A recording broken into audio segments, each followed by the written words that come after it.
secant, cosine, tangent, sine, 3.14159. Yeah, that was the cheer we heard coming from the trigonometry club back in the day. For the rest of us in math class, terms such as sine, tangent, and pi were just bewildering. Who invented these and why?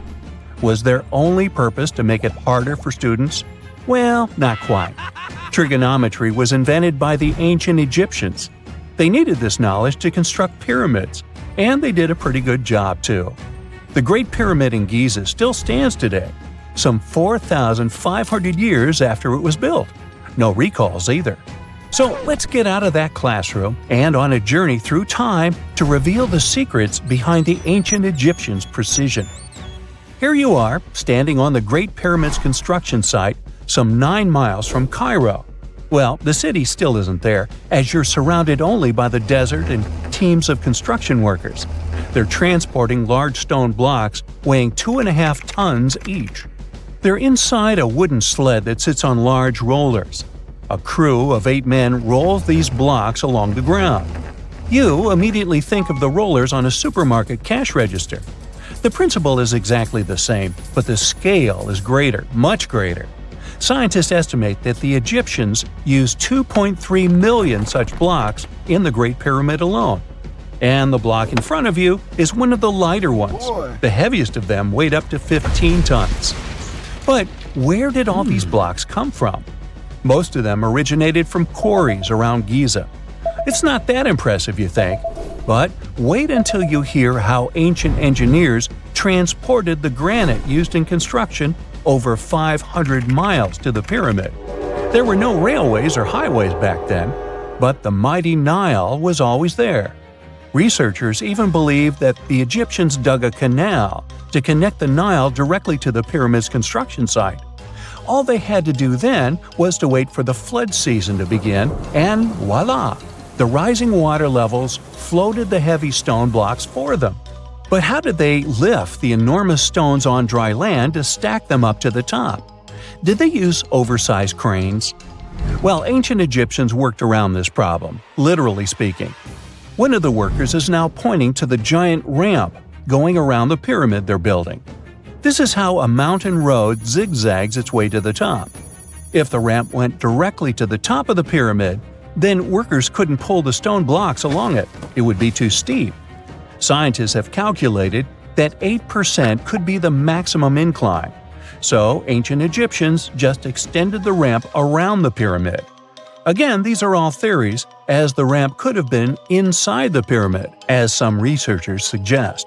The exact building method is still a mystery, guarded by the Sphinx. That's its real name, right? Wrong. As the Great Sphinx is just the statue's alias. You know, the name writers take when they want to hide their true identity, or a singer's stage name. The Sphinx's real name, translated from Egyptian, means Horus in the horizon. That was the name for the Egyptian deity of the sky. The trail of mystery doesn't end there. As a man walks past you with a bucket of paint, he's going to add a touch of color to the Great Sphinx. Researchers found specks of this red color next to its ear. That was some strong paint, as it survived for thousands of years. You are now standing straight in front of the Sphinx. You look up. It's very tall, right? 66 feet to be precise. Now resist the urge to take a selfie. You can do it. Now you notice something else. It looks like the Sphinx is in the center of a giant triangle in the back. That's one side of the Great Pyramid. And no, your eyes are not playing tricks on you. The Sphinx really does sit in the center of the pyramid's lateral face. Here's where math comes in handy. A pyramid has 4 sides, called lateral faces. There's also a 5th face, the base, but that's not visible. It's, wait for it, face down. The Sphinx has one last mystery to reveal: its age. Scientists agree that Pharaoh Khafre built the Sphinx. He ruled after his father, who had built a great pyramid nearby. So both structures were finished around the same time. Let's talk about numbers again. You've heard of Cleopatra, the Egyptian princess described as a woman of great beauty. Hello? She saw the pyramids, but she lived closer to the time of the first iPhone than the time of the people who built the pyramids. Fascinating, right? You can see thousands of people around you. They're working hard to build the Pharaoh's tomb. But how many of them are there exactly? One Greek philosopher estimated there were as many as 100,000 workers. Seems like an okay number for such an enormous structure, but it can't be true. Science simply can't back up this number. Egyptologists put the total number of workers at 30,000. And yes, Indiana Jones was one of them, at least on the big screen, but he showed up late. Egyptologists know a lot about the pyramids, but not everything. Not because they don't want to, but because they haven't yet dug up enough evidence. They can only guess how the building process went. First, engineers would arrive to choose the right spot and do the necessary measurements. That's why they needed all that complicated math. Then, it's time for sourcing the material, the large stone blocks I mentioned earlier. When boats deliver them to the site of the future pyramid, workers can finally do their thing. They operated in smaller groups, but there were at least 2,000 of them chiseling and carving away at any given time. Sounds like a typical construction site today? Well, that's because it is, just thousands of years ago. It's amazing what ancient Egyptians were able to achieve with just copper and stone tools. The pyramid is now complete in front of you. But is it the same pyramid we see today? Why is this structure shining bright in the desert sun? Isn't it supposed to be a dusty yellow color? Well, no. Human activity and the elements have completely stripped the outer layer of stones over time. Expert craftspeople polished these blocks using nothing but stone and sand. The end result was a smooth and shiny rock. On the day it was completed, the Great Pyramid of Giza was a perfect triangle of light. Its polished sides acted like giant mirrors, reflecting the powerful Egyptian sun. This is the point where you should put your glasses on, and that shiny thing you see at the pyramid's very top is actually gold. The capstone at the top of the pyramid is called a pyramidion. It was covered in sheets of gold. As you can guess, these were the first stones to disappear. Let's make another stop before we get you back to your classroom. We travel to the British Isles, and no, Stonehenge isn't our destination. It is Newgrange in County Meath.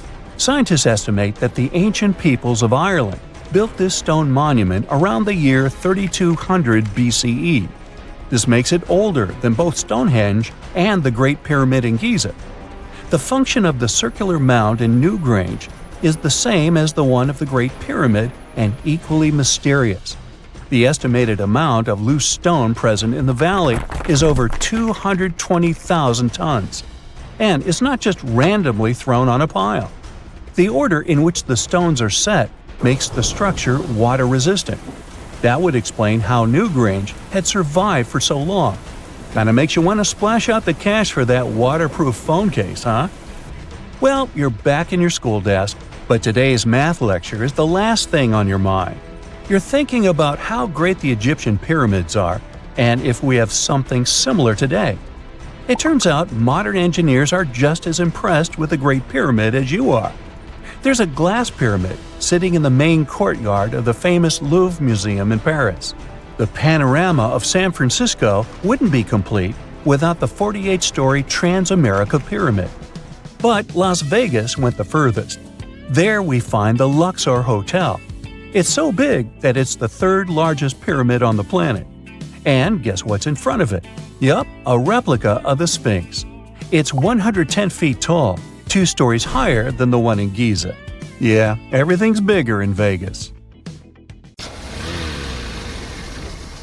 And now we're off to almost 5,000 years ago. Let me take you to ancient Egypt, where back in 2550 BC, guess what? The construction of the Great Pyramids of Giza started. People learned to build cathedrals and skyscrapers, but it wasn't until recently that these massive buildings appeared. It's still a mystery to even modern scientists how these pyramids were built 5,000 years ago. No wonder they are one of the 7 wonders of the ancient world. They're also the oldest of them and the only wonder of the ancient world that still exists in the 21st century. It must have taken a lot of cooperation to build a thing that massive, even for today's metrics. But the Giza pyramids weren't the first pyramids ever. The first one, called the Step Pyramid, was built around 80 years before the first Pyramid of Giza in 2630 BC for King Djoser. It wasn't meant to be extraordinary, but ended up being quite impressive. It was a pyramid of 6 stepped layers of stone. It was 204 feet high, which is as tall as a 19-story building. And it was the tallest building that existed at that time. It wasn't just a pyramid though, it was surrounded by a whole complex of buildings, including even courtyards. In ancient Egypt, people believed in the afterlife, so everyone, especially kings, wanted to make sure they had everything they needed to get ready for it. Here's why the pyramid complex was perfectly supplied with a lot of objects people used every day. The complex included a pyramid and a kind of a palace. Those buildings had many things the king loved and might need one day, like furniture, food, and gold vessels. After Djoser, building pyramids became common practice, but many pyramids weren't finished. It would usually take about 20 years to build one, but many rulers reigned way less than that. Overall, there are more than 100 pyramids. The most famous pyramids are the Great Pyramids of Giza. The first one and the biggest one was built for Pharaoh Khufu, around 2550 BC. Initially, it was 481 feet tall, which is as tall as a 40-story building. The second pyramid was built for Khufu's son, Pharaoh Khafre, around 2520 BC. It's just a bit shorter, usually standing at 471 feet high, a 39-story building. This is the pyramid with the famous statue of the Sphinx. Sphinxes have a lion's body and a human head. They were built to guard important areas. This one has the head of Pharaoh Khafre and is guarding his pyramid, facing the sunrise. The Sphinx is most well known and is one of the world's biggest and oldest statues. Originally, it had red color and did have a nose. It's still possible to see the trace of red pigment by its ears. But no one knows exactly when the nose disappeared. For some time, the Sphinx was sort of hidden underground, being covered with sand up to its shoulders. Luckily, in the early 1800s, an adventurer with a team of 160 people dug it out. The third Pyramid of Giza is the smallest one, being more than twice shorter. Originally, it was 218 feet high, about the height of a 20-story building. Built in 2490 BC, it was a pyramid for Khafre's son, Menkaure. The pyramids are designed to align with the points of the compass, and their sides symbolize the rays of the sun. But back at the time, there were no compasses. Ancient Egyptians figured out the directions themselves, and with amazing precision. To align the pyramids, they used 2 constellations. Originally, the pyramids were covered in smooth white limestone and had a gold-silver top to reflect the sun. Later, the white limestone was taken from the pyramids by other kings and used for other buildings. Scientists estimated that ancient Egyptians used about 2.3 million stone blocks to build the first pyramid. Each block weighed more than 1 ton. This is the weight of a rhino. Some blocks were even bigger, being almost as heavy as an elephant. 4.5 millennia ago, there was no modern equipment to help build it. There were no machines, no wheels, and even no steel. The only metal available to them was copper. Even today, scientists aren't sure how the Egyptians managed to build the pyramids. There are no records left that would shed light on it. Some even think that Egyptians wanted to keep it as their secret and didn't even record it on purpose. Many believe that poor people and foreigners built the pyramids, but it's not true. Actually, the builders were very skilled workers, and they were fed and paid well. The archaeologists claim that the builders lived in a nearby temporary city and were a highly organized community with a strong leader. Scientists say that around 20,000 people worked on each pyramid complex, and it took about 20 years to build each. It probably was a national project. The construction site was large in resources, and food and essentials were likely to be contributed from all parts of Egypt. Even with all that support, it remains unclear how people managed to cut, transport, and assemble those huge stones. One of the theories suggests the stones were most likely transported on boats down the Nile River. Then, there was a harder part. They had to be moved to the construction site. For that, they probably used wooden sleds. It wasn't very hard to pull them because the sand mixed with the right amount of water was pretty slick. And 10 people could move a sled even with a rock weighing 1 ton pretty easily. Finally, one last problem. The stones had to be lifted and put into place. Archaeologists have discovered the remains of the ramps system that dates back to when the pyramids were built. Most likely, the Egyptians designed a unique system to move and pull huge stone blocks, but no one knows what it looked like exactly. The most common opinion is that there were several ramps around the pyramid to help move the blocks. The ramp was growing with the pyramid getting higher. They suppose people were walking up the stairs, pulling the stone on the wooden sled up in the middle on the sandy ramp. But this is just one of the options. Others say that the ramps were going around the pyramid. Some say the ramps were inside the pyramid. But we'll never know for sure, and it'll forever remain a mystery, just like the ancient Egyptians wanted. Surprisingly, there's not much inside the pyramids. Most of it is just solid stone with very little open space. But let's take a quick look inside the biggest of the pyramids of Giza.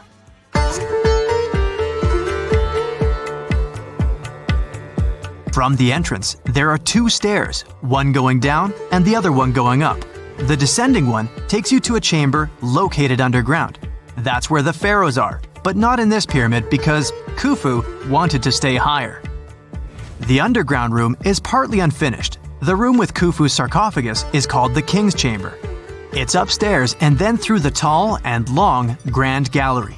Below the King's Chamber, there's a room called the Queen's Chamber. There are no queens though, and no one is sure why the room is called this. Unfortunately, none of these have any hieroglyphs on the wall. They're just bare. If you want to see them, you should go to the other rooms that are decorated. Those pieces of art are depictions of ancient Egypt's culture and daily life. The texts allow researchers to study their language and grammar. Sadly, the treasures that once were here in the pyramid are long stolen.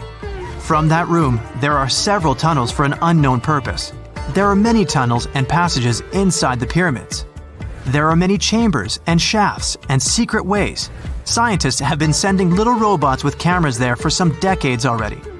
And the robots did discover another chamber a bit upstairs with hieroglyphs on the walls. But even today, much of the pyramids is still unknown, and there's no so-called building plan of the pyramids. Egyptians did create a mystery no one can crack for 4,500 years already. Scientists recently started to X-ray the pyramid to learn what's inside it without entering it and its narrow, mysterious tunnels. In 1850, French scientist Auguste Mariette went to Egypt looking for manuscripts, but accidentally found a head of a sphinx sticking out of the dunes. He cleared the sand and figured out the Sphinx was guiding the entrance to some underground construction. Several months later, he finally entered the Serapeum of Saqqara. Inside, he found an enormous granite sarcophagi with remnants of 64 bulls. Scientists are still amazed by the tech that the ancient Egyptians used to transport those enormous boxes. The Serapeum was built around the year 3000 before the Common Era. It was an underground tomb built to honor the sacred Apis bulls of ancient Egypt. It had a long hallway, almost 500 feet long, with giant stone rooms on both sides. Some of the sarcophagi weighed as much as 50 average cars, and all of them were made with super precision with exact 90-degree angles. These sarcophagi were beautifully decorated with hieroglyphs and carvings that told stories about the lives and importance of the Apis bulls. Now, there are 24 sarcophagi left. In ancient Egypt, Apis bulls were very special animals connected to the deity Ptah. They thought the bulls carried Ptah's spirit and wisdom, helped the pharaoh, and protected the Egyptians. Priests looked for special markings on young bulls to find Apis bulls. It could be a white triangle on its forehead, which symbolized divine light, a shape on its back like a vulture's wing, and a scarab shape under its tongue, which stood for rebirth. If a bull had these signs, they believed it was chosen by Ptah and treated it like royalty. The chosen bulls lived in a special temple in Memphis, the city where they worshipped Ptah. They received the best care and offerings from visitors who wanted their blessings. When an Apis bull passed away, it was treated with great honor and mummified. When Mariette entered the Serapeum, he noticed traces of rollers on the gallery's floor and found 2 wooden horizontal winches. Each had 8 levers. Later, other explorers saw double rails. The burial chambers were lower than the hallway floor. To get the boxes into place, workers filled the chambers with sand so the sarcophagi could be rolled in straight. Then they slowly removed the sand to gently lower the boxes into perfectly cut spaces in the bedrock.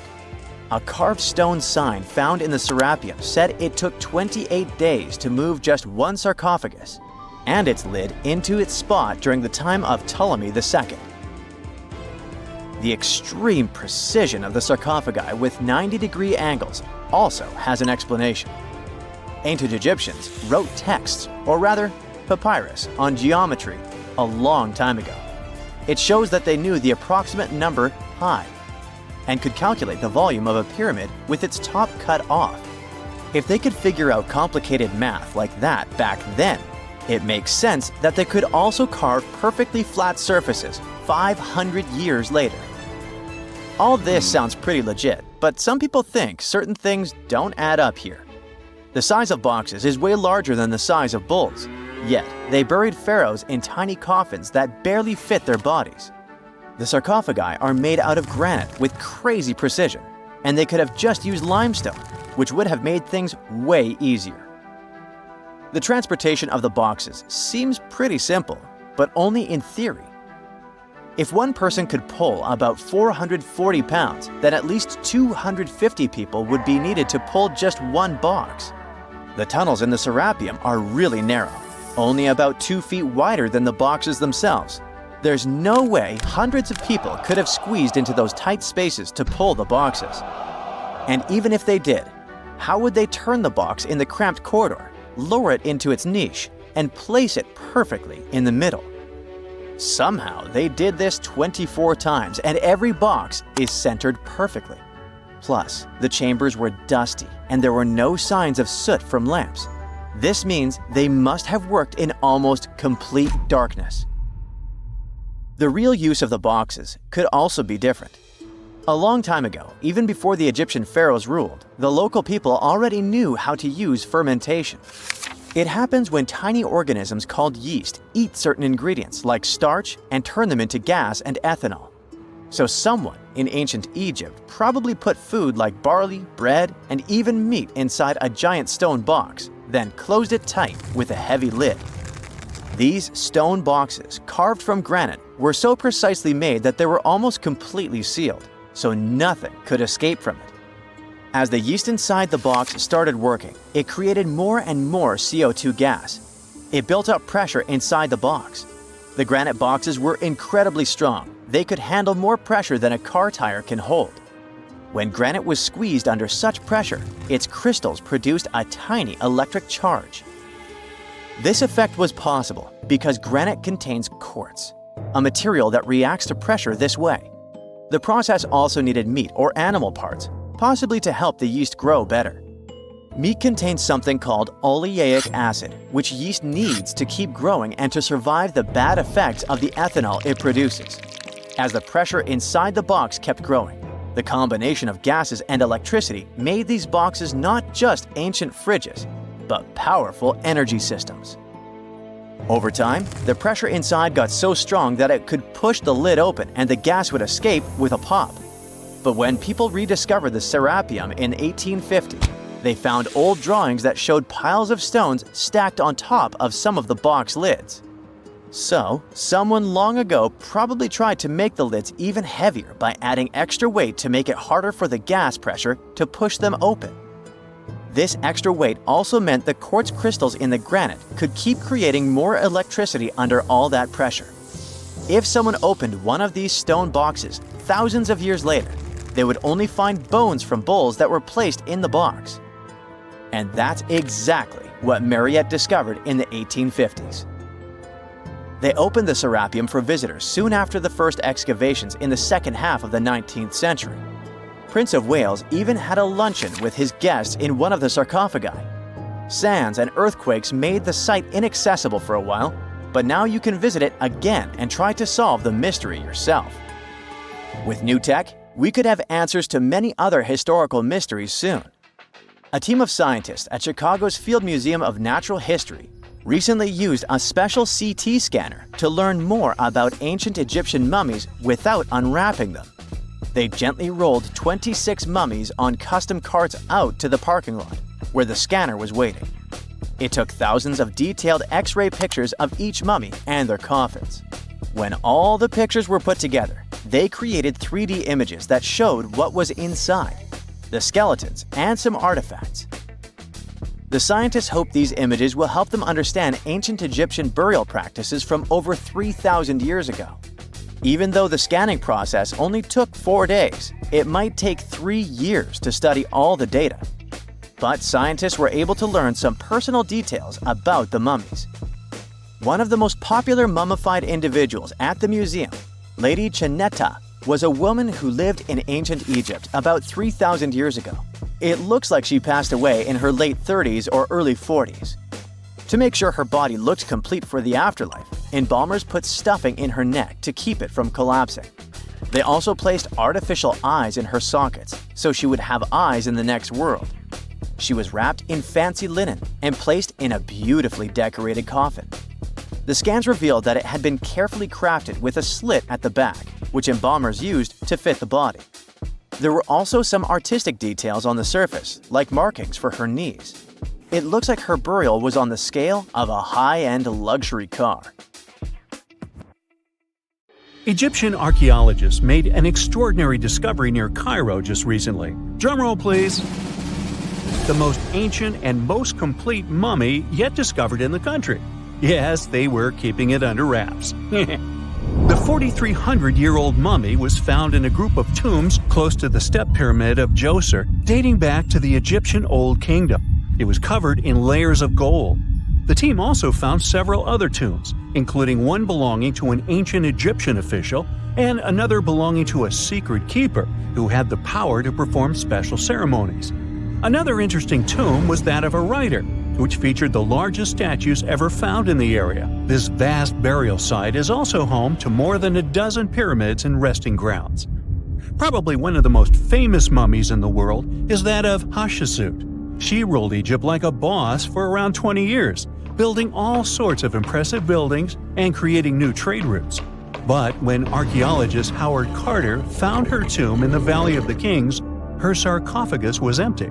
However, Carter did find 2 coffins in another tomb, one of which belonged to Hatshepsut's wet nurse and the other to an unknown woman. In 2006, a team of specialists decided to investigate whether that mysterious lady was the queen herself. They found a molar tooth in a wooden box with Hatshepsut's name on it, and when they compared it to a gap in the mummy's mouth, it was a perfect match. Ramses II was a pretty impressive ruler, but it was his mummy that eventually made history. Now, we don't hear too much about his daddy. Okay, I'll stop. Ramses is considered to be the most powerful pharaoh in all of Egypt, as he reigned for a whopping 6 decades. He also lived to be over 90 years old. Now that's pretty amazing, considering the time he lived in. Ramses II supposedly had over 100 offspring too. Talk about a big family. When he passed away, his body was originally buried in the Valley of the Kings, but some sneaky guys tried to rob his tomb of all his treasures. Officials back in the day weren't having any of that though, so they moved his body to a secret location to keep it safe. Fast forward to the 1800s, and Ramses II's mummy was discovered along with a bunch of other rulers and important officials. But it wasn't in the best condition, so archaeologists flew it to Paris to get it, pampered. Problem was, he couldn't just be transported into another country. The only solution available was to give Ramses II his own passport. His occupation was listed as king, and the document even featured his photo. Most mummies aren't necessarily known for having the most hydrated skin. But that of an ancient woman, also known as Lady Di, proves otherwise. No, not that Lady Di. This wealthy lady from ancient times was discovered in an ornate tomb in 1971, and she looked fabulous, if we can say so about a mummy. Thanks to the special conditions in her tomb, like the moisture in the environment and the lack of oxygen, her body was almost perfectly preserved. Her skin was soft, her hair was on point, and she was still flexible. The museum that now proudly displays her mummy also shows a ton of fancy items that were buried with her, like dinnerware and musical instruments. Archaeologists investigated the mummy further and discovered that she passed away from a heart attack at around 50 years old. Even though it hasn't been around for over 2,000 years, Lady Di is still making history. The mummy of Otzi the Iceman was discovered in the Alps in 1991. Austrian authorities initially thought he was a modern mountaineer because he was so well preserved. Turns out, he was actually from the Copper Age. He was found in a mountain pass over 10,000 feet above sea level. Through studying his mummy, we've learned so much about life in Copper Age Europe. For example, we know that he was a native of Central Europe and enjoyed eating meat. He also suffered from arthritis, narrowing arteries, and intestinal problems.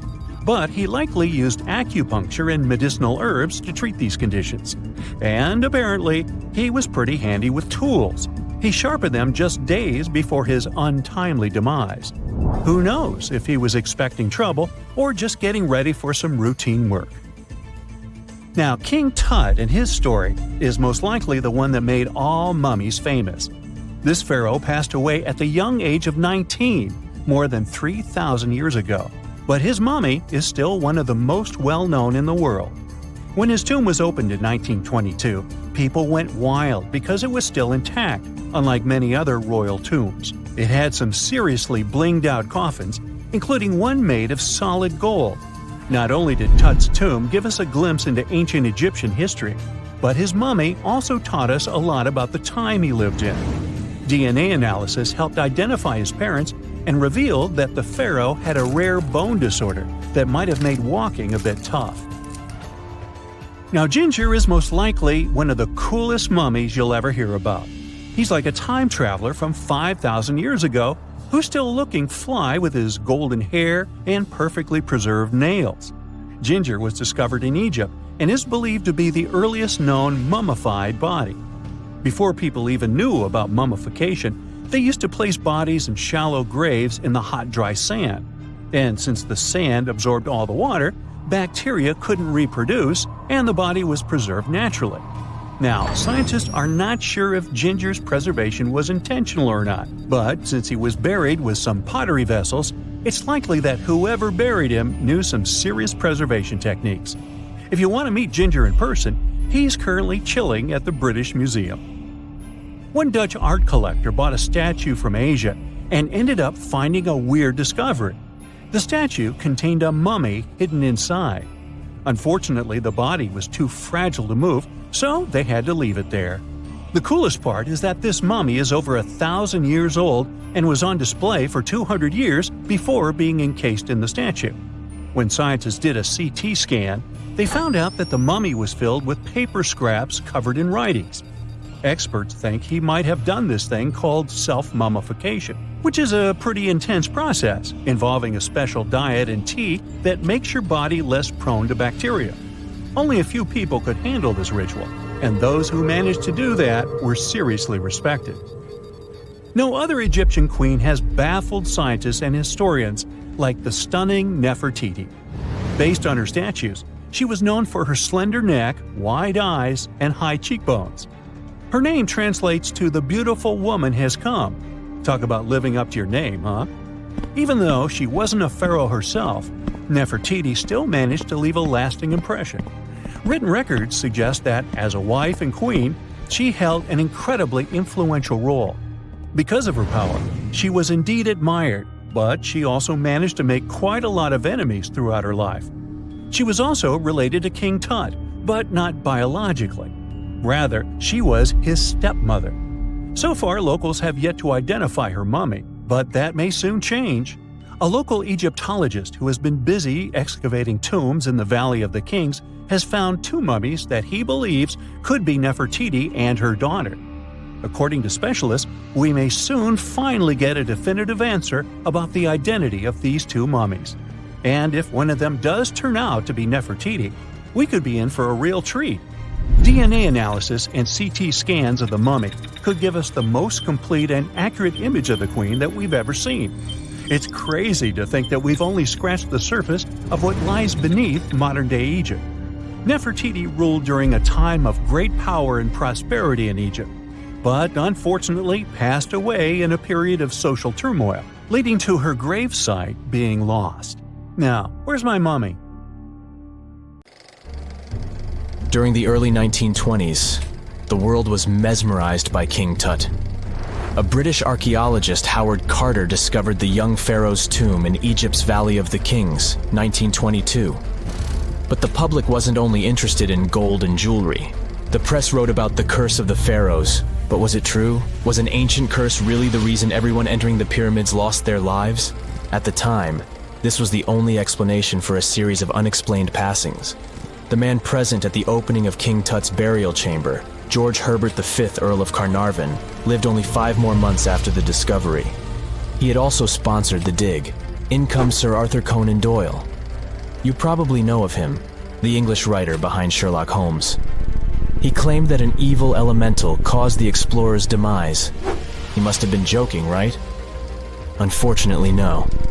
The newspapers continued to blame the Pharaoh's curse after every Egyptologist left this world. These are the scientists who study the ancient cultures of Egypt. The archaeologist who opened King Tutankhamun's tomb passed away full 17 years after the discovery. The reason for it wasn't a secret: Hodgkin's disease. Yet again, journalists around the world wrote of a curse. This was getting ridiculous. But science must have had a rational explanation, right? Well, it did. And that explanation was common mold. Harmful fungi, Aspergillus, can survive for ages in sealed tombs. When humans inhale them, there's a high risk of infection in people who have a weakened immune system. Today, doctors believe this is what happened to the unfortunate explorer more than a century ago. Scientists now know that this type of fungi grows especially well on grain. And King Tut's tomb was full of offerings in the form of baskets full of raw grain and bread. Researchers discovered other varieties of fungi on ancient Egyptian mummies. These molds can easily cause some nasty consequences for humans. The danger of rotting organic material is real. Just look inside your fridge. Any food leftovers you have there start to go off after just 3 to 4 days. You can imagine what happens to food in a sealed chamber after thousands of years. Food is just one kind of organic material. There is also wood. If you expose it to water or even moisture in the air, it starts to deteriorate. You don't have to travel to Egypt to see the effects of this process. Any abandoned building in your neighborhood can serve as an example. When a piece of wood gets wet and has no way of drying out, there is going to be damage. From fungi to wood-boring insects, the list is long. Rotten wood presents a huge structural issue. Beams and floor panels are all made of timber, so you better not go inside a failing building. You can easily lose your footing. But this is just the tip of the iceberg. The building materials since the time of the Pharaohs have changed, but so have the dangers. One of the best examples is asbestos. Until the 1970s, most home insulation materials contained this substance. It was in everything, from boilers to soundproofing. This microfiber provided excellent heat insulation. But then, the United States banned asbestos in 1989. The UK did the same a decade later. The reason for it is that asbestos becomes a health hazard when it gets damaged. When humans inhale asbestos fibers, they can get seriously sick. Abandoned structures are full of this material, and there is no one to maintain them. You see the danger now. Another material is also common in old buildings: lead.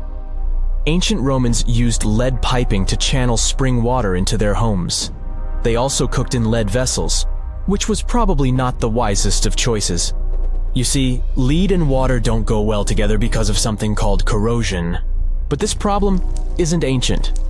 US officials banned lead piping only in 1986. That means that 7% of American households still have lead service lines.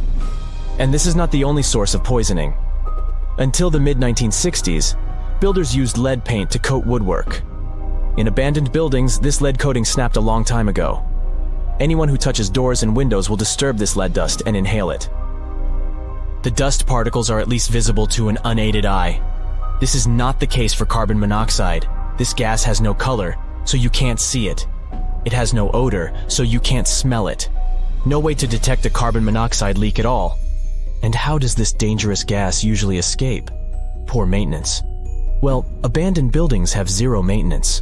1 second, you could be exploring an old factory, and the next you could feel dizzy with and have a terrible headache. These are just some of the symptoms of CO poisoning, the less severe ones. But what is the source? All it takes is for an old boiler to finally give way after years of neglect. We've reached an important question. What is the main factor in air quality inside a room? If you are thinking the level of oxygen, try again. It turns out that oxygen levels drop by only 0.3% in 8 hours inside an airtight room. This is a room in which doors and windows are sealed with tape, so the decrease is even smaller in normal conditions. Oxygen isn't the main problem. The levels of carbon dioxide rise sharply inside a sealed room. This is the direct result of human breathing. We inhale oxygen and exhale CO2. Think of it as a waste gas. Normally, it's only a tiny portion of the air we breathe, 0.04%. But in a sealed room, high levels of carbon dioxide will make you feel drowsy. And that's the last thing you need when inside a dilapidated building. Carbon dioxide will decrease your ability to think clearly. Researchers from Harvard did an interesting study in 2016. They had office workers come in 6 days in a row to complete a problem-solving test. During the week, they gradually raised the carbon dioxide levels in the mock-up office. The results of the same test kept getting worse over time. There are many factors at play, but CO2 levels definitely had an impact on the workers' problem-solving ability. The test took place inside a typical office environment, not inside a crumbling building where visitors must watch their every step. When I say visitors, I really mean trespassers, and trespassing is a criminal offense in the United States. This goes both for private and public property. If you defy the law, you can be fined up to $5,000 or even face lockup time. That should make you think twice before jumping over a fence with a no trespassing sign. But again, you might not be the only one inside. You can never know who else is in the building. Perhaps a person up to no good?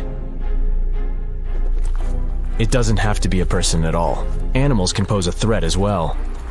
You would be startled if you saw a rat, for example. But the poor animal would be scared as well. It might bite you. The list of diseases rats carry is pretty long. But rodents' teeth can cause other forms of damage. They grow constantly, so the animal has to constantly nibble on something to stop them from overgrowing. If you ever felt peckish at 1 a.m., you know the feeling. Electric cables are high on the rodents' menu. Abandoned buildings have plenty of those. Old wiring is dangerous on its own. Structures erected before 1984 often used wires made out of aluminum. Today, copper is the standard because an aluminum wire is 55 times more likely to catch on fire than a copper one. Flipping a switch in a rundown building can cost you your life. Be on alert for telltale signs that something is wrong. Lights that flicker, sparks from sockets, and the smell of smoke. And yeah, don't count on an earth cable to protect you from electrocution. Ground cables became standard only in the 1960s. You have heard about Nikola Tesla. You have definitely heard about the Great Pyramids in Egypt. But what if I told you that Tesla may have probably uncovered the ancient mystery surrounding the pyramids? Wait, what? Is this a crossover episode? Nope. It's highly probable that the secrets of the pyramids are hidden in plain sight. But first, let's recap what we know about the pyramids. What's so mysterious about them? I mean, they are just old quirky buildings, aren't they? One of the biggest questions is how they were built. Some people think that the pyramids were created by people using only their hands and muscles. But others think that there might have been some kind of crazy energy source that we don't know about yet. Like, what if aliens helped out or something? Just kidding, but this idea of some unknown energy source being used to build the pyramids has been around for ages. Even in old texts, like the pyramid texts, it talks about how the gods gave us something to build a great power. So maybe there was something really powerful and mysterious going on back then? Who knows? Back in the early 1900s, he got obsessed with the Great Pyramids of Egypt. He read numerous books about these ancient structures and was blown away by how much energy they seemed to have.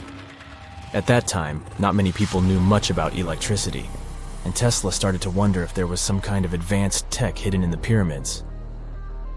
He had an idea that the power of the pyramids had to do with electromagnetism, and he put a lot of time and effort into trying to figure out the mystery. Tesla had some pretty unusual theories about the Great Pyramids. He thought that they could actually store and move electricity, which could then be used to power up the areas around them. He also had this theory that the pyramids were built using some kind of crystal energy. He believed that the chambers inside the pyramids could have these super powerful crystals that could control the electromagnetic fields. But that's not all. Tesla also had this idea that the materials used to make the pyramids had properties that allowed them to trap energy from the sun and the moon. And not just a little bit of energy. He thought that the pyramid could actually create this massive energy field that could light up whole cities or even brighten up dark places. He thought that the pyramids could be used as giant power plants to generate electricity and run machines. Tesla even believed that the pyramids were somehow linked to cosmic energy, which could be used for spiritual enlightenment and healing. How very new age of him. Anyway, Tesla wasn't just pulling these ideas out of thin air. He was seriously into studying everything he could about the pyramids, from ancient artifacts and texts to hieroglyphs and drawings. And he came up with this idea that the pyramids were designed to be energy amplifiers, and some kind of unknown energy source was used during their construction. Some people thought Tesla was eccentric for coming up with these theories, but his ideas have actually had a huge impact on the way we think about the pyramids today. Researchers and scholars have been digging into his theories for years and using them to uncover some of the biggest mysteries surrounding these ancient structures. For example, recently scientists have used theoretical physics to investigate how the Great Pyramid of Egypt would react to certain radio waves. They found out that if the radio waves were a certain length, the pyramid could concentrate the energy inside its rooms and focus it under its base. The scientists did lots of calculations to figure this out. They first thought about what radio wavelengths would work best. Then they made a model of how the pyramid would react to the waves. They figured out how much of the energy from the waves would get absorbed or spread out. Lastly, they checked how the energy would move around inside the pyramid when the waves hit it. To help explain all of this, the scientists used something called multipole analysis. This is when you take a complicated object and break it down into simpler parts. Then you can see how each part interacts with the energy that's coming in. It's like taking apart a puzzle to see how each piece fits together. The researchers are interested in how all of this can be used in the future. They want to make really tiny particles that can do the same thing as the pyramid, but with light. By changing the size, shape, and the material of these particles, they can control how the light moves around them. This can be really useful for things like making tiny sensors or super efficient solar cells. The scientists had to make some guesses when they were doing their research. They assumed that there weren't any hidden spaces inside the pyramid, and that the material used to build it was all the same. But even with these guesses, they still made some pretty impressive discoveries. But the pyramid study is not the only proof that Tesla was ahead of his time. There are more Tesla's projects that seemed unrealistic at the time, but that scientists and enthusiasts reevaluate and try to implement today. Let's talk about Tesla's most ambitious project, the Wardenclyffe Transmission Tower.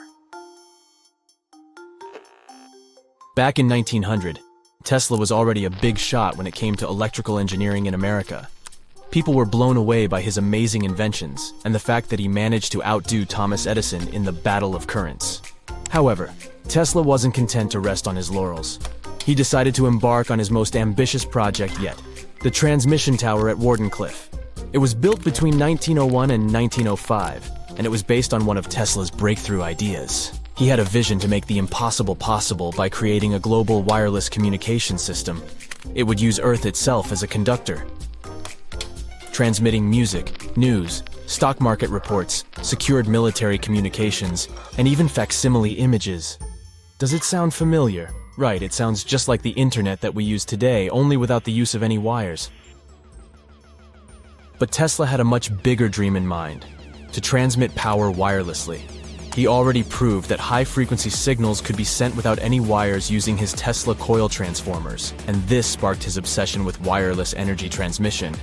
His vision was to not only transform the way we communicate, but also to find a way to transfer power currents globally by tapping into the Earth's natural energy. Tesla believed that there was an abundance of free energy all around us that could be used for humanity's benefit. In 1899, he conducted some top-secret experiments and got convinced that it was possible to transmit electrical power through the Earth's upper atmosphere. This is actually how the Wardenclyffe Tower was created. It was supposed to be the prototype station for a network of towers all over the globe that would provide the whole world with wireless energy. Unfortunately, Tesla didn't have the resources or the patience of his investors to bring this project to fruition.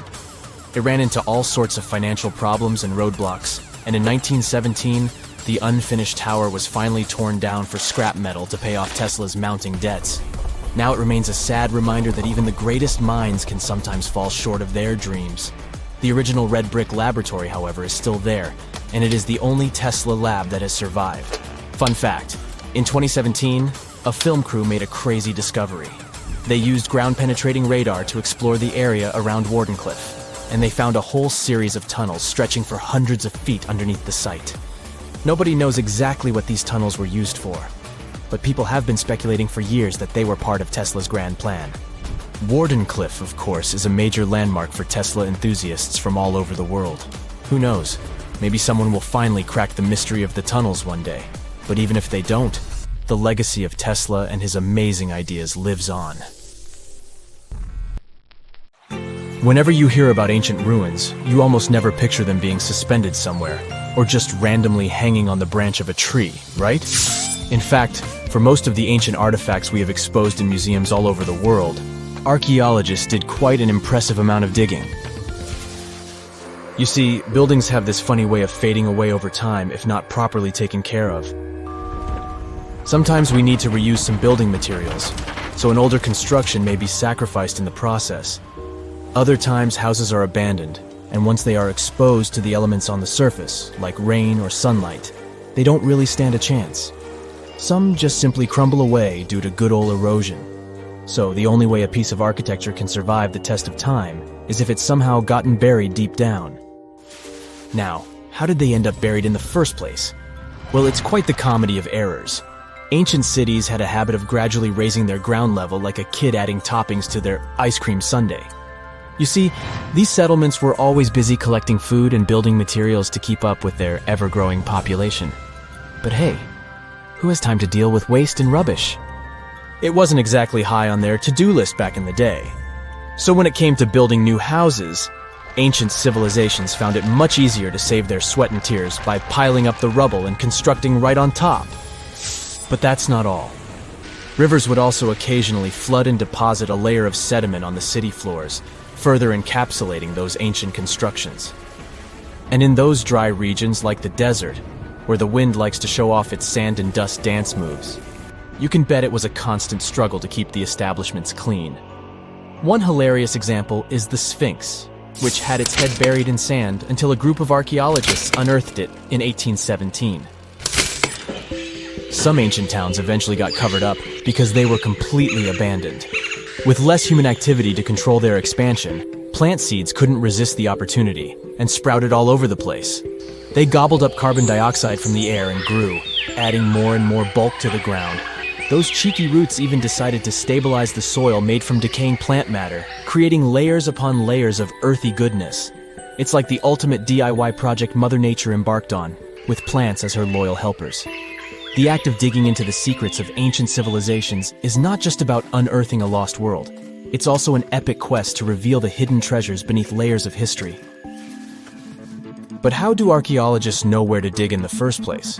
If everything is covered in layers upon layers of sediments, debris, and plant roots, they must have some sort of system they rely on before embarking on a new project, right?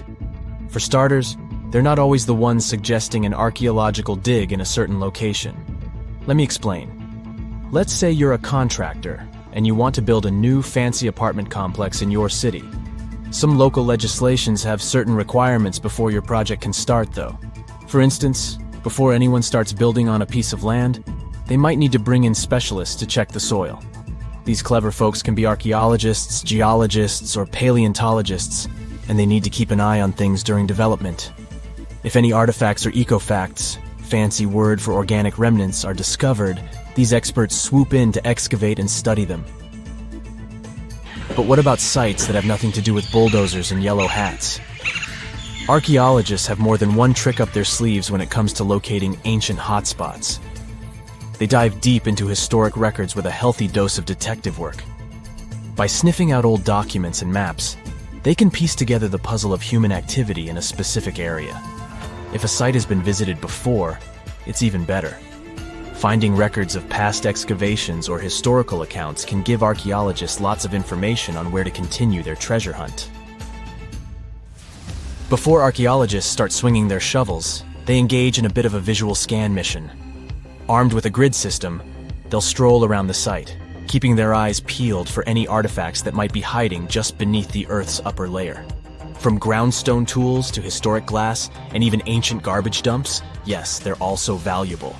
These keen-eyed explorers can spot signs of human activity faster than most people. If they stumble upon midden soil, fancy term for a garbage dump, they know for sure that humans once called this place home. Archaeologists don't just rely on their trusty shovels, though.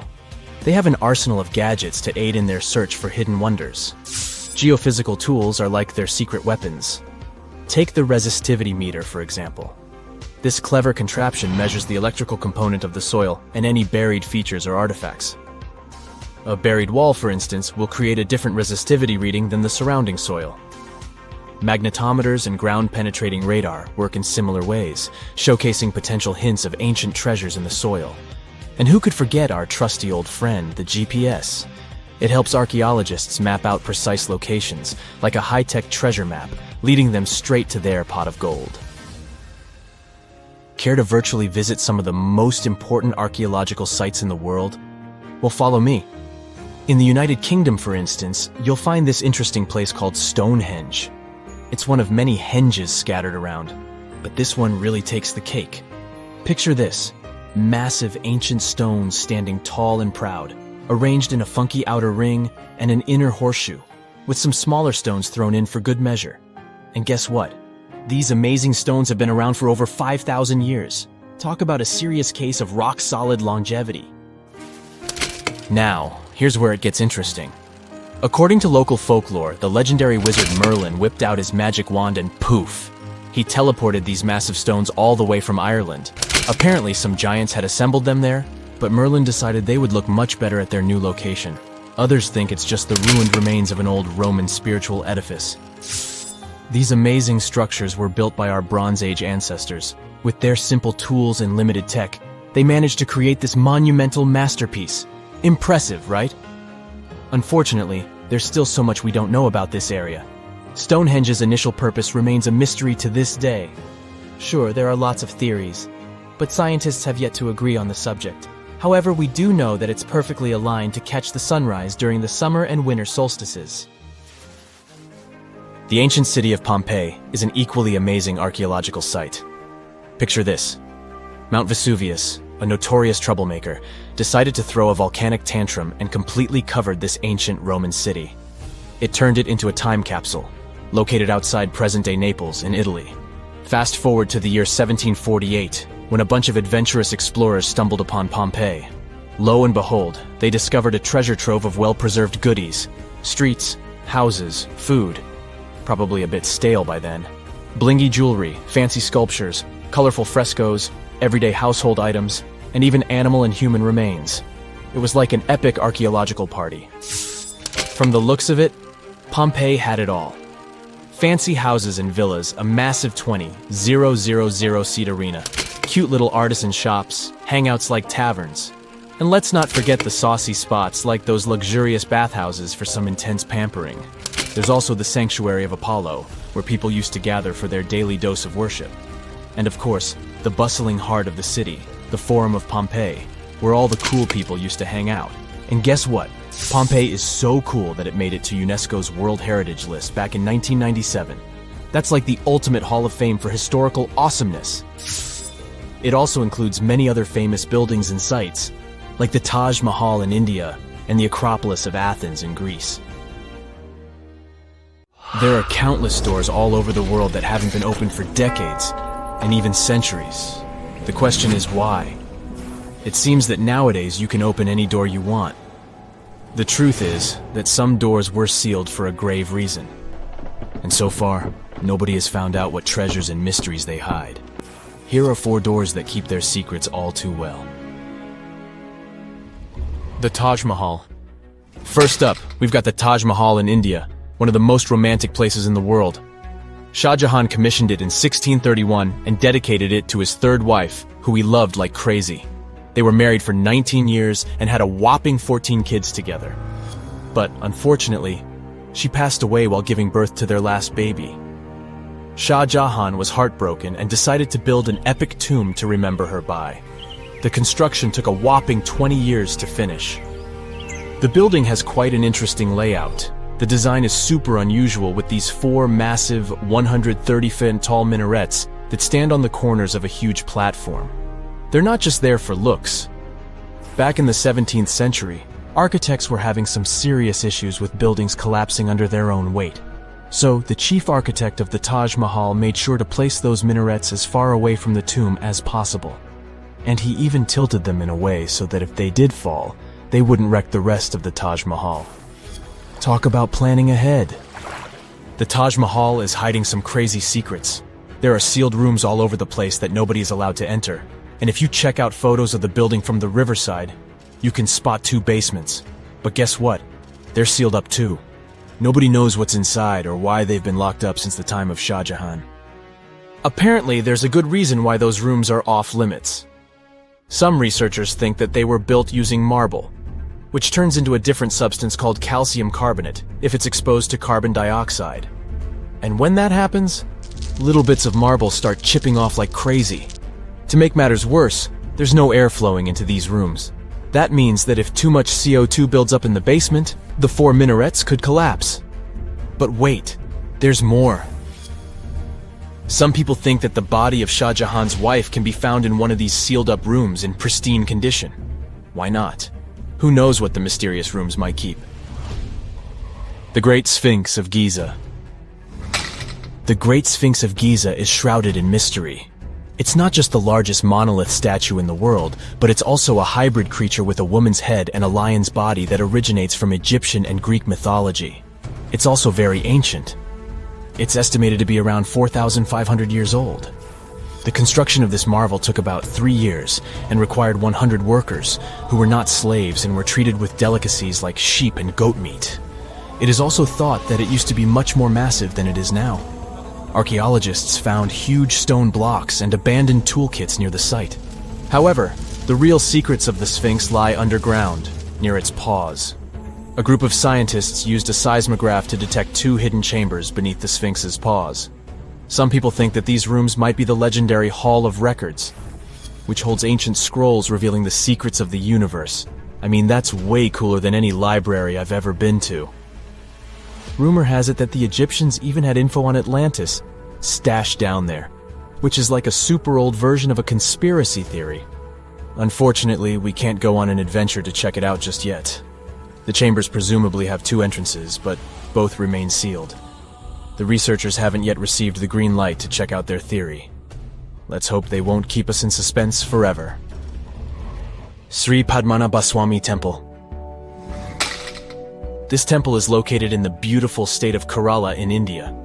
This temple is famous for more than just its breathtaking beauty. Underneath the temple there are 6 vaults, creatively named A, B, C, D, E, and F. The enormous iron doors to these chambers add to the mystery of what's behind them.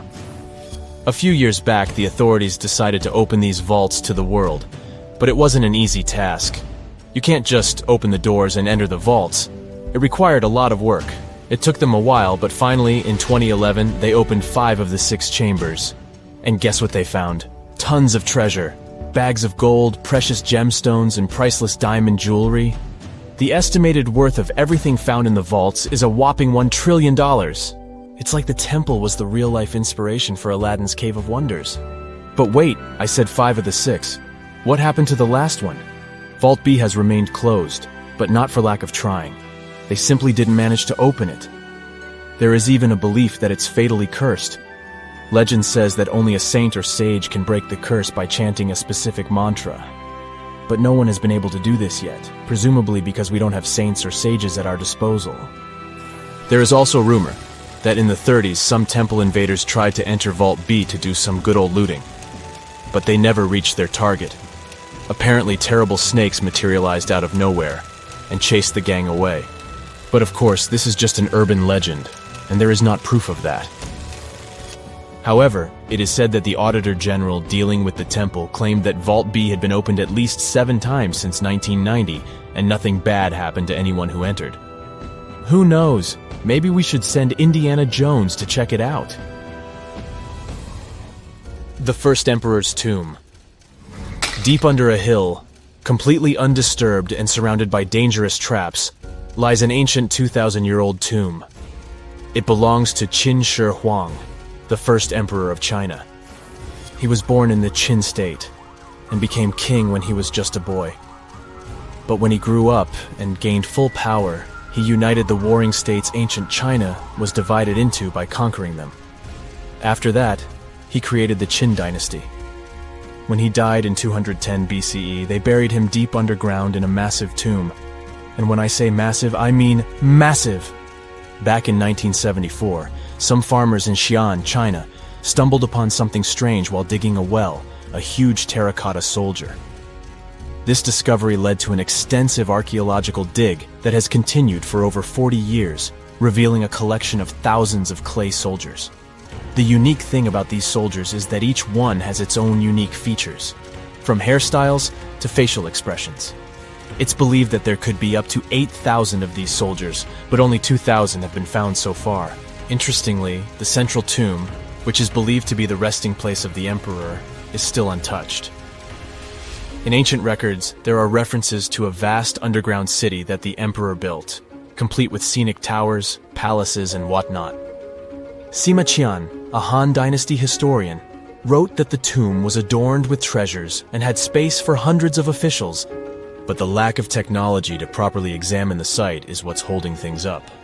Qin Shi Huang was surrounded by liquid mercury in his tomb, with 2 of the streams representing the major rivers of China, Yellow River and Yangtze. The ancient Chinese believed that mercury could provide immortality, but it could have also caused the emperor's death since he regularly took mercury pills to prolong his life. The dangerous levels of mercury contamination in the soil near the tomb are the main reason why scientists are reluctant to explore it. It could be very dangerous both for people and for the environment. Now, if I had to choose which door to open, I'd probably go for the one that doesn't lead to a tomb surrounded by poisonous mercury. Call me crazy, but I'd like to avoid any potential health hazards. A gruesome discovery took place in Egypt some years ago. You want to hear about it? 16 human hands, carefully buried in 4 eerie pits. They didn't look too much like human hands at first, since they were abnormally large, but they were. Weirdly, there were only right hands. No left hands were in sight. It turned out that it points to the practice of an ancient dark ritual. Old Egyptian art and tales talked of a ceremony where warriors would present the right hand of their adversaries as proof of victory and ask for gold in return. Egyptians believed in the afterlife, so cutting off someone's hand meant you cut off their power eternally. Guaranteeing this type of defeat was interesting to the winning party. Here, the fight was between Egyptians versus Hyksos, who lived in what was once known as Canaan. Egypt has always been the center of some history-changing findings, and some time ago, this papyrus was found. If we stretched it open, it would be just a tad bigger than the height of a skyscraper. The world's tiniest skyscraper, which is located in Wichita Falls, Texas. When humans didn't write on their notes app, they wrote on this thing, made from the medulla of a papyrus plant. Around 2,000 years ago, ancient Egyptians wrote something reminiscent of a book where they describe most of their funerary traditions and their visions of the afterlife. It's considered one of the most important texts from ancient Egypt and is still sold in bookstores to this day. This ancient manuscript was unearthed from a chamber located just south of the Pyramid of Djoser, located in Saqqara. Oh yes, Djoser is the oldest pyramid in Egypt and not the Giza pyramids like most people think. So recently, the site of Saqqara buzzed with excited archaeologists who probably found one of Egypt's oldest complete mummies. They believe that this beautiful and well-preserved mummy was that of a wealthy man. He was discovered in a deep shaft, covered in layers of gold leaves. There are many symbols that show he was an important and wealthy man, like the band he wore on his head, the bracelet on his chest, and the fact that he was embalmed with a tunic, which was reserved for Egypt's finest. The most exciting part of the entire discovery was finding the resting place sealed with mortar, just as the ancient Egyptians had left it 4,300 years ago. Now this may sound weird, but back in 2008, archaeologists discovered a missing pyramid. Now it went missing because it deteriorated over the span of 4,000 years. Today, you can only see its base. It was a pretty important site back in ancient times. It is said that around the area of the pyramid, the ancients hosted a special type of ceremony where high priests would carry mummified remains of sacred bulls. Now here's a fun fact. Ancient Egyptians believed that Apis bulls were earthly incarnations of the city deity of Memphis and was connected to rites of fertility. It wasn't just any Apis bull, though. They needed to be all black, with a single white mark between its horns and a bunch of very specific characteristics. They were selected by the local priests and honored until they passed away. After that, they were mummified and buried in underground galleries. Meanwhile, this missing pyramid sort of disappeared around the 1800s. It was a German archaeologist who first found it in the village of Saqqara. He called it the Headless Pyramid when he first found it. But then, years after the official discovery, the desert sand came along and covered the whole thing. There were some excavations between the 19th and 20th centuries, but they weren't too systematic. That's why scientists were so thrilled when they dug an entire pyramid's base after removing the 25-foot mound of sand that was covering it. Oh, and it turns out American archaeologists are excavating a cemetery in Egypt that could contain over 1 million mummified bodies. So far, archaeologists have dug around 1,700 mummies. One of the main differences from other classic Egyptian mummies is that these people weren't kings and pharaohs. They were commoners that most likely lived about 1,500 years ago, when Egypt was controlled by the Roman and Byzantine empires. The name of the cemetery is cool, though, the Way of the Water Buffalo, just in case you want to check it out on your next trip. Other than bulls and buffaloes, ancient Egyptians also liked baboons. Are you seeing a pattern here? In the beginning of the 20th century, archaeologists discovered a site filled with mummified baboons in a place called, guess what? The Valley of Monkeys. An animal wouldn't have been mummified if it wasn't considered important. Certain animals were more important than others, since they were linked to specific deities. Jackals were connected to Anubis, the ancient god of the afterlife, and cats were likened to the female deity Bastet. Baboons were a pretty big deal, since they were believed to be connected to Thoth, the deity of wisdom and advisor to Ra, one of Egypt's supreme deities. The archaeologists who studied these animals weren't too happy. They think these baboons were kept inside and were deprived of sunlight for most of their lives. They had extreme vitamin D deficiencies and they were poorly fed. Maybe Thoth got angry with these baboon keepers. Just a guess. Since there's never a boring day for archaeologists in Egypt, they also found human mummies with golden tongues. Since Egyptians were all about the afterlife, they believed that golden tongues might help a person speak once they pass to the other side. I mean, it's a long shot, but hey, why not? Some of these mummies were placed in wooden coffins with goods, such as necklaces, pottery, golden artifacts in the shape of lotus flowers and scarab beetles, and iPhones. Just kidding. A new temple was also unearthed recently in Egypt. Scientists believe it was dedicated to honor Zeus Cassios. That deity would be a cross between Zeus, the almighty Greek deity of the sky, and Mount Cassios. While digging around the Sinai Peninsula in Egypt, archaeologists spotted 2 pink granite columns poking out of the ground, and bingo. They believe these columns represented the temple's front gate and collapsed during an earthquake many years ago. And speaking of deities, there weren't only super serious deities.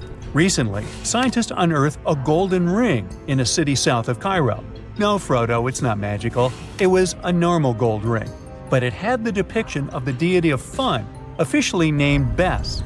This deity is often described in sacred texts as a happy chubby dwarf.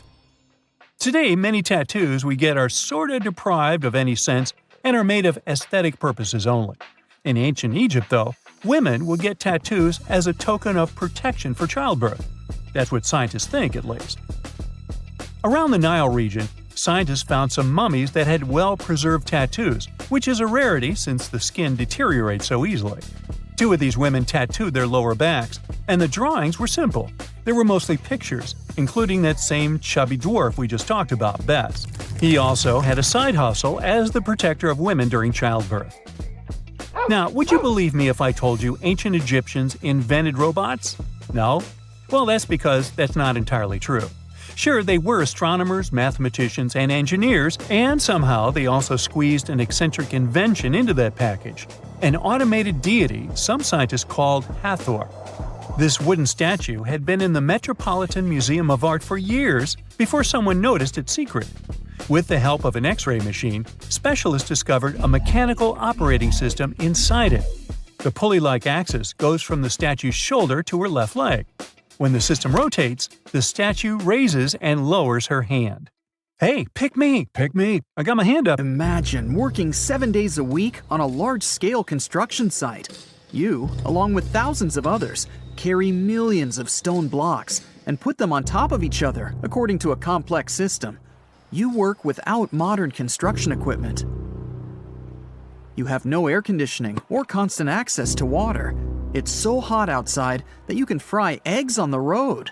You've been building the pyramid for decades. And now, when it's finally done, you enjoy the result of the colossal work of thousands of people. You're looking at a giant cultural monument of global value that will freeze in time and amaze people for tens of thousands of years. A few thousand years have passed. People in the 21st century see the pyramids and are like, "Wow, I can't believe humans have built this." Yeah, the people who built the pyramids wouldn't have appreciated such a theory. But actually, there are reasons to believe that people built it using some fantastic technology. From the outside, it seems the Great Pyramids are just big triangles of stone. People just put some heavy blocks on top of each other, and that's it. In fact, the design seems too perfect to be true. The pyramid consists of more than 2 million blocks. They lay so close to each other and are so even that you couldn't squeeze even a thin sheet of paper between them. Scientists still can't figure out the exact technology for building the Egyptian pyramids. One of the biggest and most famous is the Great Pyramid of Giza. This huge construction, well known all over the world, has one big secret. There should be a capstone on top of the pyramid.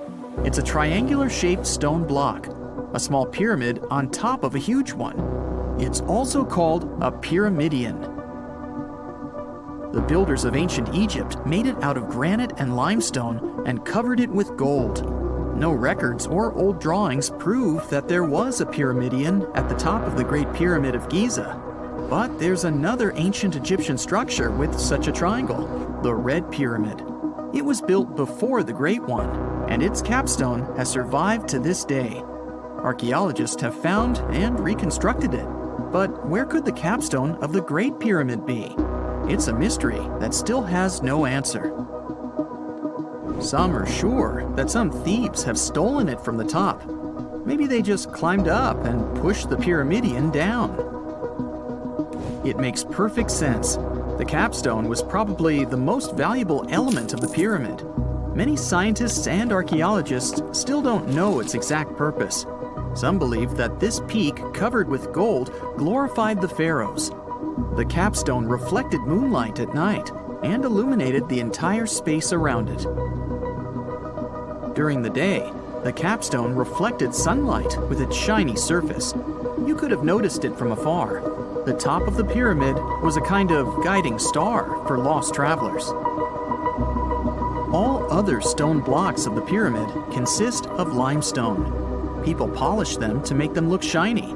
In the past, they were even glowing and reflected light. You could see glowing pyramids from space, although they looked like tiny lights. Over thousands of years, winds, sandstorms, and rains have changed the pyramid's appearance.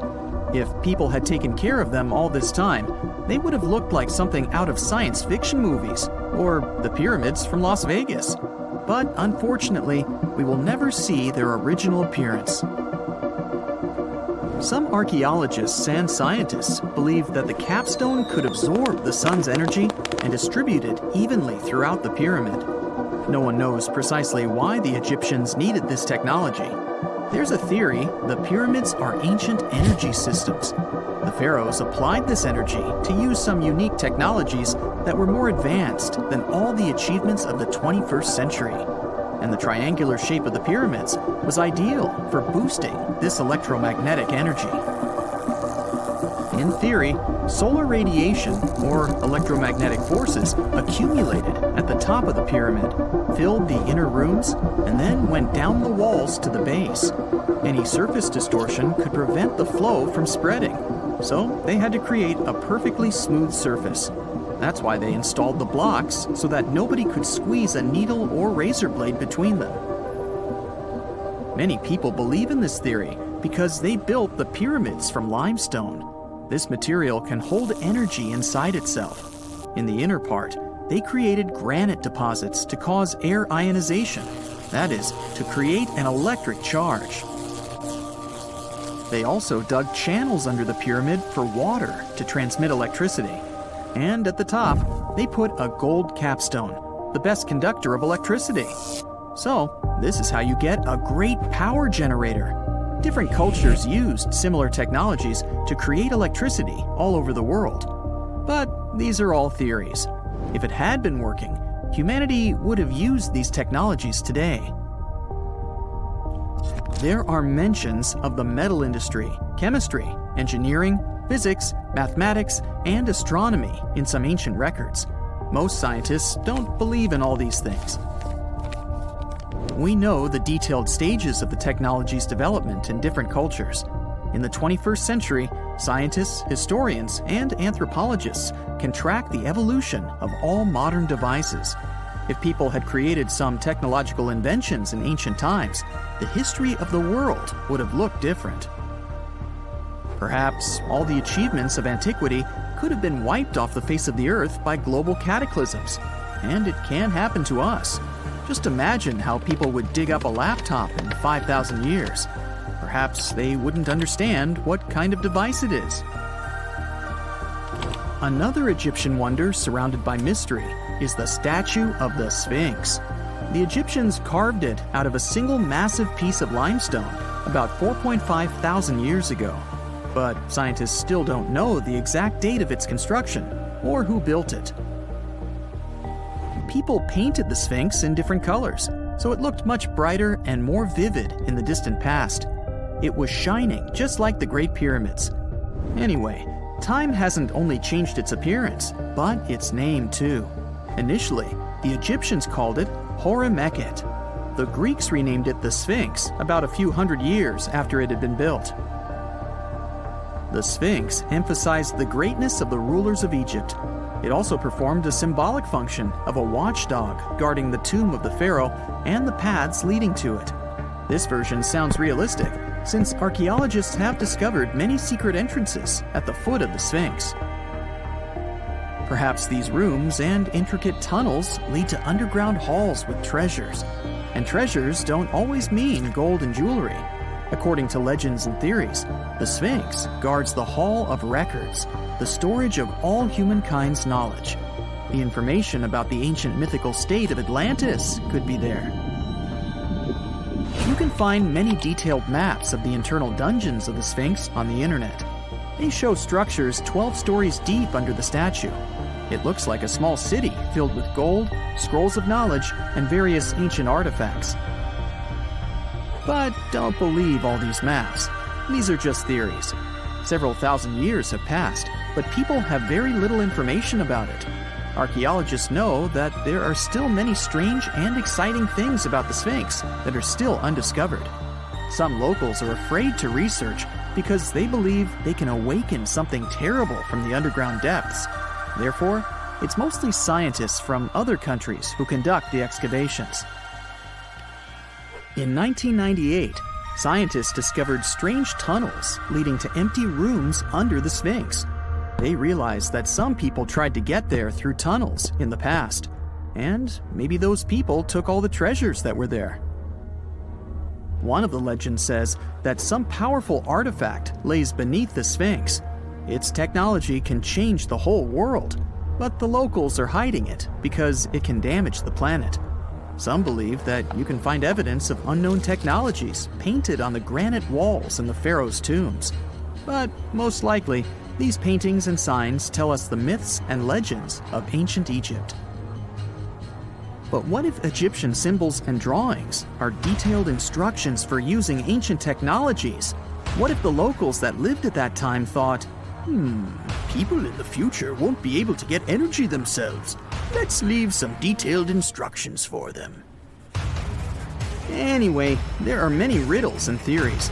In reality, the search for answers is a dangerous undertaking, since it's not easy to get into the underground halls. Excavations can ruin the structure of the entire Sphinx. Any person inside the tunnels may get lost and never be able to find their way back. Besides, it costs a lot of money.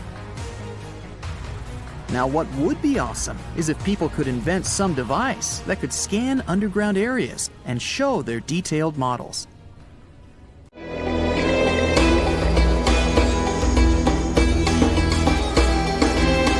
The Great Pyramid was created as the final resting place of ancient Egyptian monarch Khufu. According to legend, French leader Napoleon entered the Great Pyramid and came back out looking shaken and super pale. He never revealed what he saw inside, but whatever it was is said to have affected him for the rest of his life. When Napoleon entered the pyramid, he would have walked through a super tight and ascending passageway. He'd then go through another passageway, known as the Great Chamber. This corridor would have been much taller than the previous one, and would have cobbles too. He'd then reach the King's Chamber, the centerpiece of the Great Pyramid, which was lined with huge blocks of granite. But it wouldn't have looked as grand as we might imagine. There are no hieroglyphics decorating its walls, as Egyptians only began decorating the burial chambers of pyramids much later on. The pharaohs' tombs deep inside the pyramid would have also been filled with treasures, from chunks of gold to the world's most expensive jewelry. But this would have all been looted a long time ago.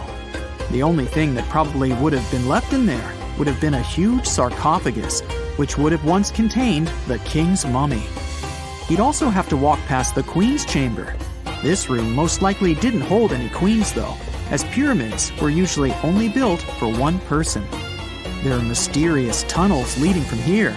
To this day, no one is really sure what they're there for.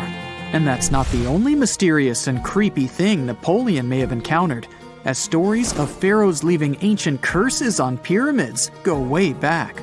Many pyramids had warnings written on the outside, telling of horrifying things that would happen to those who entered and disturbed the peace. We might not know what exactly Napoleon found in the Great Pyramid that scared him so much, but we know for sure what was found in Tutankhamun's tomb. Tutankhamun was an ancient Egyptian pharaoh who was only 8 or 9 years old when he took to the throne. He became a cultural phenomenon when his tomb was discovered almost completely intact in 1922. His pyramid sits in the Valley of Kings in Thebes, modern Luxor, which is in Egypt. Unlike the Great Pyramid, Tutankhamun's tomb was covered in beautiful wall decorations. The walls told the story of how he would travel to the afterlife through the underworld. Egyptians believed all people would have to take this journey, so they would fill their tombs with objects and paintings to help them get there. There'd also be spells painted on the walls. They believed this would help people pass over to the next realm. The journey would be pretty long, and for that reason, the ancient Egyptians would also fill the pyramids with food. Tutankhamun's pyramid was filled with 8 fruit baskets. They even found something called gingerbread fruit in there. The rooms were jam-packed with furniture, statues, clothes, and staffs, amongst a whole bunch of other things. You'd likely find a lot of clothes and expensive jewelry in the pyramids as well. The ancient Egyptians wanted their ancestors to travel in style to the afterlife. They put Tutankhamun in his final resting place with over 50 pieces of clothing, all of the highest quality. There were tunics, scarves, gloves, and headdresses, and a ton of jewelry. Bracelets, pendants, necklaces, rings, and scarabs for protection were all found inside. Each of them was made of gold or precious stones. There were also fans made of ostrich feathers to keep the old pharaoh cool in the hot Egyptian sun. But the temperature inside the pyramids never actually went above 68 degrees Fahrenheit. The ancient Egyptians developed a super cool air conditioning system that we don't fully understand even today. Tutankhamun's pyramid also contained 130 walking sticks made from ebony, ivory, silver, and gold to help him on his journey. There were 3 chariots hidden away in case he got tired of all the walking. They also put 11 boat paddles inside, but there was no sign of any boat. The pyramids would be littered with the pharaoh's favorite scents and perfumes. During the excavation of Tutankhamun's pyramid, it quickly became clear that it had been robbed during ancient times. There was damage to doors and traces of oils left in empty jars. It looks like someone raided the pyramid for gold and the scents, perfumes, and oils that had been left for King Tut. There was still a bit of perfume, which was made from coconut oil and frankincense, left in one bottle. It seems like Pharaoh Tutankhamun loved board games. There was an ivory traveling set of senet in his pyramid.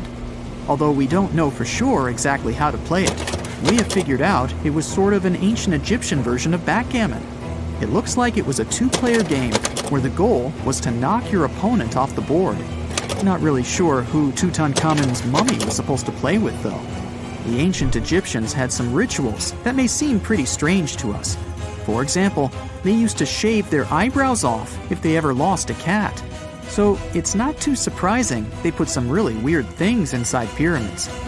Archaeologists discovered a collection of mummified cats and scarab beetles in pyramids that date back more than 4,000 years. They were found in the pyramids of Saqqara, which is south of Cairo. They also found a bunch of makeup kits and mirrors inside. Makeup was worn proudly by both men and women in ancient Egyptian times. Eyeliner was the most popular cosmetic. The Rosetta Stone was one of the best discoveries ever made in pyramids. It was found by our man Napoleon Bonaparte and his team.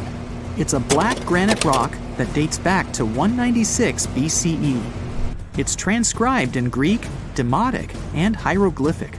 When it was translated in 1822, we got the key to understanding ancient Egyptian hieroglyphics for the very first time. The discovery of Queen Hatshepsut's mummy in 1903 changed our understanding of the Egyptians forever. After she had passed away, her successor, Thutmose III, removed most of the evidence of her reign, so we basically knew nothing about Egypt's first great female leader. She's now gone on to become one of the few and most famous female pharaohs of Egypt. Pharaoh Khufu even had a fully fledged boat in his pyramid. Archaeologists uncovered more than 1,200 pieces of a giant boat near the Great Pyramid at Giza. They reassembled the boat, and it's a whopping 144 feet long. It's most likely a solar boat, which was designed to carry the resurrected king with the deity Ra. Fun fact, the Pyramid of Giza is the last remaining of the 7 wonders of the ancient world. The other 6 are the Hanging Gardens, the Colossus, the Temple of Artemis, the Mausoleum, the Lighthouse, and the Statue of Zeus. This pyramid was also the world's tallest man-made structure for 3,800 years, and it's the biggest pyramid in Egypt. It took a staggering 2.3 million blocks of limestone, and some weighed as much as 80 tons. It took an incredible 100,000 laborers and a whopping 23 years to build. Its original height was a mega 480 feet. In 2017, archaeologists discovered something weird about Egypt's Great Pyramid. There's a hidden void that's at least 100 feet long, and no one really knows why it's there or what's actually inside it. The weird void is the first inner structure discovered within the 4,500-year-old pyramid since the 1800s. Scientists used cosmic rays to detect the massive hole, but are still no closer today to finding out what's inside. The ancient Egyptians took a lot of care building the pyramids, and everything was strategically placed and structurally sound, so it's super unlikely that this hole is due to blocks falling over time. Loads of pyramids also contain small model figurines called ushabti. These represented attendants. They believed they would come to life to serve the pharaohs in the afterlife. But it's amazing that all this stuff actually fit inside. There isn't actually a huge amount of space inside the structures. It's mostly just rock. Wow! Scientists have found a lost city beneath Egypt's pyramids. And it's incredibly large, bigger than the biggest target you can imagine. underground chambers, passageways, and vertical structures. Scientists have no idea what purposes they served. But let's start from the very beginning. Italian and Scottish scientists studying the Pyramid of Khafra discovered something that looked like secret tunnels under 3 pyramids. This find might change what we know about ancient Egypt. The expedition, called the Khafra Project, was led by Corrado Malunga from Pisa, Italy, and Filippo Biondi from the University of Strathclyde, Scotland. Their mission was to focus on exploring Khafra's pyramid, the second largest on the Giza Plateau. Scientists uncovered a massive structure beneath the Pyramid of Khafra. Could it be an ancient Egyptian underground city? The experts analyzed the data they had and came to the conclusion that 8 large vertical structures could be hiding beneath, possibly wells or shafts. They extend a staggering 6,500 feet across. Imagine placing 2.5 Burj Khalifas on the ground, one after another, and you get the sheer size of this find. These shafts also plunge nearly 2,000 feet underground. Some of the deepest underground stations in the world are located at a mere 380 feet underground or so. These cylindrical shafts are surrounded by spiral paths. Picture some old Gothic castle. They're connected to 2 giant, weirdly shaped chambers. Are those cubes? Or possibly bowls? Each of these chambers is likely more than 260 feet across. Now, even though we know about the structures now, no one has figured out their original purpose yet. Want to hear something even more shocking? Okay then. The team is almost sure that similar access points can be found under all 3 pyramids. In other words, all of them might be linked by a hidden system of underground tunnels, chambers, and passages. Even deeper, about 4,000 feet under the surface, there might be more unknown structures. And doesn't it add to the mystery? But the coolest news is that, according to some team members, these hidden structures near Giza pyramids could align with the legendary Halls of Amenti. In ancient Egyptian mythology, it's a place where people are believed to arrive when they're close to the end of their days. There, they are said to take a 3-day-long trial, facing their biggest fears. Now, how did scientists even discover these hidden spaces? To uncover them, researchers used 2 satellites positioned 420 miles above Earth. They sent radar signals to the Giza Plateau, and these signals generated detailed images, which were later compiled into a 3D model of the underground layout, including the newly detected shafts. Then, using synthetic aperture radar or SAR technology, which is a type of radar that can penetrate through stone, the team also spotted 5 small room-like structures hidden deep within the pyramid. One of these chambers contained a sarcophagus, which was once thought to be the tomb of Pharaoh Khafra. But now, scientists believe this was a mistake. The true burial site is likely to be elsewhere.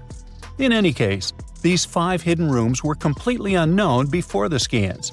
They seem to be arranged in the center of the pyramid and are linked to underground pathways leading somewhere below the structure. There's an opinion that these tunnels could lead to more hidden chambers and wells. Some of them might be around 4,500 years old. Wow! What if they help us solve ancient civilization mysteries? Preliminary data suggests that all this underground space can be much more than a few empty chambers. There might be many more hidden structures near the Giza pyramids. How come? Well, the thing is, the structure appears to include hollowed-out sections with spiral pathways leading even deeper underground. Refining the images hinting at this could reveal an extensive subterranean network. It might be a whole city hidden under the surface. Now, despite the excitement surrounding these findings, there are also a lot of people who don't believe in the existence of the underground city. They're skeptical about the archaeological discovery in Egypt due to the lack of peer-reviewed verification. That's why several archaeologists and radar experts have challenged the validity of the claims. They've explained that the technology used to make the discovery may not be advanced enough to produce such detailed underground imagery. According to them, the 5 smaller chambers found near the surface could be natural formations, since the area had had sacred significance long before the construction of the pyramids. Some experts have even dismissed the use of radar methods in this context altogether. They call these methods scientifically unproven and question their accuracy. The discovery has also reignited discussions about ancient Egyptian myths and the possibility of hidden texts lying somewhere beneath the Giza pyramids. The layout of the newly detected underground chambers shares similarities with mythological accounts of the Hall of Records, a rumored chamber that could preserve early Egyptian wisdom. If confirmed, these findings could significantly reshape the understanding of Egypt's sacred topography. Plus, this lost city beneath Egypt's pyramid could become physical evidence of previously unknown underground structures. That's why the Khafra project is super eager to begin excavating to confirm their findings. But getting approval from Egyptian authorities is a challenging process. The discoveries still need to undergo peer review before they are accepted by the academic community. By the way, this recent archaeological discovery in Egypt comes on the heels of another discovery involving a weird structure beneath the Royal Giza Cemetery, which researchers believe is unnatural in origin. Archaeologists used remote sensing techniques and uncovered a mysterious L-shaped structure underground in the Western Cemetery of Giza. This area is known to house burials of royal family members and high-ranking officials. Many of the tombs in the cemetery have above-ground mastabas, rectangular stone or mud brick structures with flat roofs. But there is an area in the center of the cemetery where there are no above-ground structures. To investigate this unexplored region, the team used electrical resistive tomography and ground-penetrating radar. ERT works by sending electrical currents into the ground and measuring the resistance to detect remains. As for GPR, it sends radar into the ground and maps the structures based on the radar's return. The team found an anomaly about 6.5 feet beneath the surface. It appeared to be an L-shaped structure measuring at least 33 feet in length. The readings suggested that the structure had been backfilled with sand after its construction. This made the team hypothesize that it could be a mix of sand and gravel, or possibly an air void. This anomaly was classified as a highly resistive structure, which meant it didn't occur naturally. Motoyuki Sato, the study's lead author and professor at Tohoku University in Japan, claims that the structure is not a natural formation due to its sharp shape. Another weird thing about ancient Egyptian pyramids is that historians have long believed that they were built primarily for royals and high-status individuals who had the wealth and power to create such massive structures. However, new research from the archaeological site of Tombos in modern-day Sudan challenges this assumption. The thing is, Tombos' pyramid may have served as burial sites for low-status workers as well as elites. The hard-working members of ancient communities may have found their last resting place in some of the most visible monuments, including the pyramids. Located along the Nile River in the ancient region of Nubia, Tombos became part of Egypt after its conquest of the area around 1400 BCE. That's when Egypt established the site to strengthen its colonial control. Workers at Tombos built pyramids, but those were much more modest than the famous pyramids of Giza. The research team reanalyzed 110 human skeletons from Tombos, originally studied in 2012. In particular, they examined the entheses, the areas where tendons and ligaments attach to bones. Such an analysis can give us insights into the amount of physical labor a person performed. When someone does hard labor, their bones often develop distinct crests and ridges at these attachment points due to the stress on the tendons and ligaments. And while some skeletons showed little change in their entheses, suggesting they belonged to individuals from the upper classes, others showed more serious changes. It means they belong to lower-class workers. This finding can totally challenge our earlier understanding of pyramid burials, especially the idea that only elites were buried in the pyramids, because the pyramids themselves were designed for the elite. This recent research may prove that lower-class workers may have found their final resting place in these monumental structures too. We all grew up believing that Stonehenge is the world's most ancient observatory, but now it has some serious competition for the title. Nabta Playa was built more than 2,000 miles away in southern Egypt and thousands of years before Stonehenge and even the pyramids of Giza. In 1973, a Bedouin guide stumbled upon a strange group of huge stone formations while crossing the Sahara Desert. He led American archaeologist Fred Wendorf to the site, located about 60 miles from the Nile. Wendorf's friend and colleague claims the team found the stones while stopping for a bathroom break in the desert. Either way, what they found changed history. At first, Wendorf thought the stone structures were just natural formations. But then it hit him. This area was once a lake, meaning no natural rocks should even be there.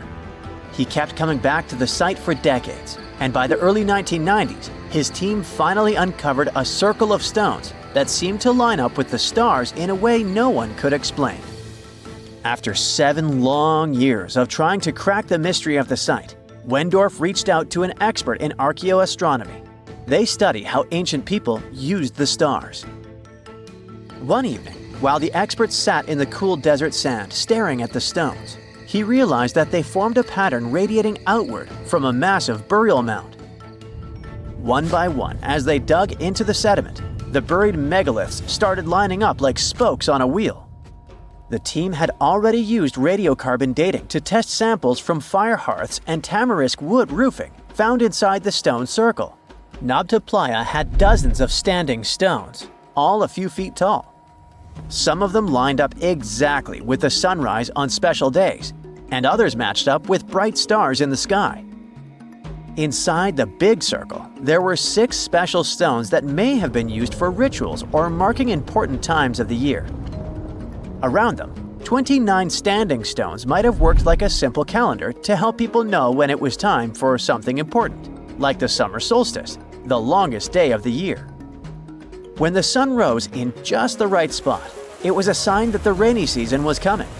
The stone circle once aligned with the brightest stars in the northern sky: Arcturus, Sirius, and Alpha Centauri. Some stones even pointed to the constellation Orion. By tracing Arcturus's movement across the sky, they figured out that it matched perfectly with the circle around 4800 BCE. That means it was the oldest astronomical site ever discovered. And the people of Nabta Playa may have been watching the stars thousands of years before telescopes were even invented. It looks like it had a huge meaning for people living and traveling through the desert. Over 10,000 years ago, the long, cold, and dry ice age that lasted for tens of thousands of years was finally fading away. Northern Africa got massive monsoons and rains that filled up seasonal lakes. So, parts of the desert turned into short-lived oases. For the nomadic people who roamed this harsh land, these summer rains were everything. Their entire way of life revolved around cattle. When archaeologists opened the central tomb at Nabta Playa, they dug up cattle bones and even a massive rock carved into the shape of a cow. The people who built it used the stars to guide them and find hidden watering holes like Nabta Playa, which likely held water for about 4 months a year, starting with the summer monsoons. But there was no North Star back then, so instead they navigated using bright stars and the way the sky seemed to spin in circles above them.